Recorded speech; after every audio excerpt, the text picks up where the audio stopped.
Dans cette vidéo, je vais te prouver l'efficacité de la VMC double flux par temps très froid. Là, il fait moins 2 degrés, j'ai pas de poêle à bois allumé. Bienvenue à tous sur la chaîne Moltes Habitat. Si tu es seulement visiteur, pense à t'abonner, c'est important pour la chaîne. Je vous remercie beaucoup. Allez, c'est parti, je te montre ça tout de suite. Donc regarde le thermomètre derrière moi, je vais te montrer ça, hein, regarde. On est à 20 degrés, moins 2. Mon poêle à bois, il n'est pas allumé. Je vais aller te montrer au niveau de l'afficheur de la VMC double flux. Et tu vas voir.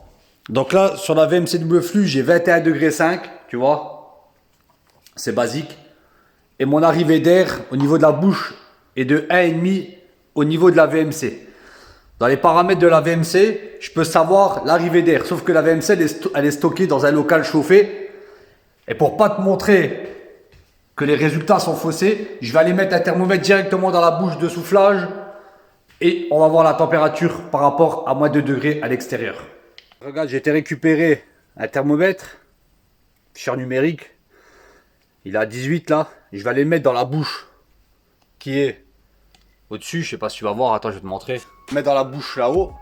Et on verra, on va le laisser une demi-heure. On va voir la température qui a insufflé dans la maison.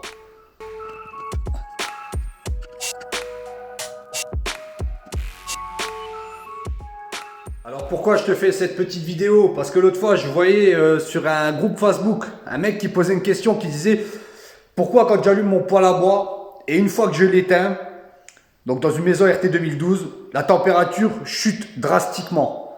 C'est-à-dire le mec il montait à 23 degrés et il se plaignait qu'au bout de 2 heures il retombait à ses 19 qu'il avait programmé sur son chauffage central. Donc en te faisant la vidéo là, je vais te montrer pourquoi en fait, tout simplement avec ta VMC Hygro B, tu redescends énormément en température en faisant rentrer de l'air à moins 2 degrés. Là, on va voir avec la double flux à quelle température on fait rentrer l'air réellement. Là, je suis à la bouche de soufflage.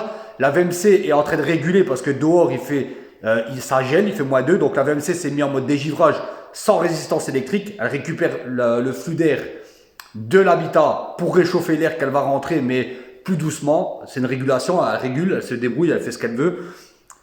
Et on va voir le résultat.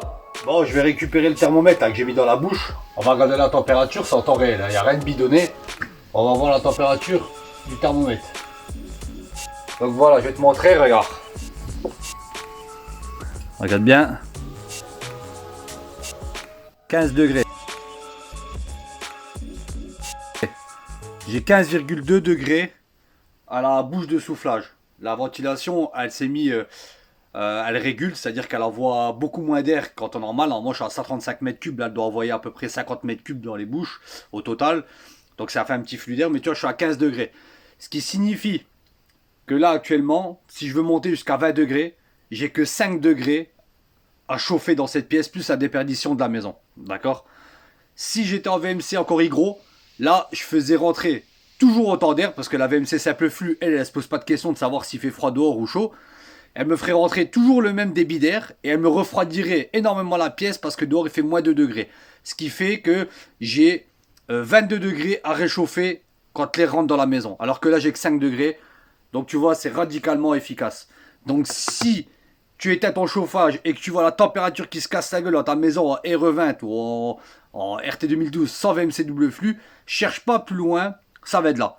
Pas de problème avec la maison, c'est pas systématiquement beaucoup de fuite d'air ou etc. Surtout en RE20 où maintenant on m'a dit qu'apparemment les tests de perméabilité à l'air ils sont obligatoires, donc ça viendra systématiquement de là. Donc voilà, donc efficace. À savoir que là je vais avoir 20 degrés, ma chaudière s'est pas mise en route, donc je tourne très peu avec la chaudière et le poêle à bois il est éteint. C'est l'inertie thermique de la maison, ce qui fait que tu vois que de 24 degrés la nuit je suis redescendu jusqu'à ce matin à 20 degrés. Donc tu vois que c'est beaucoup plus efficace que de l'Hygro B. Voilà, là au moins tu as la preuve, tu vois, c'est formel. Tu améliores le confort, tu améliores le rendement de ta maison, c'est beaucoup mieux, c'est beaucoup plus efficace. Donc merci d'avoir suivi la vidéo, partagez-la, pensez à vous abonner, ça fait plaisir. Je vais vous donner des conseils, je vais essayer de vous donner toujours le plus de savoir que je peux, c'est voilà, en fonction de mes limites. Donc je vous dis à la semaine prochaine pour une nouvelle vidéo. Allez, salut!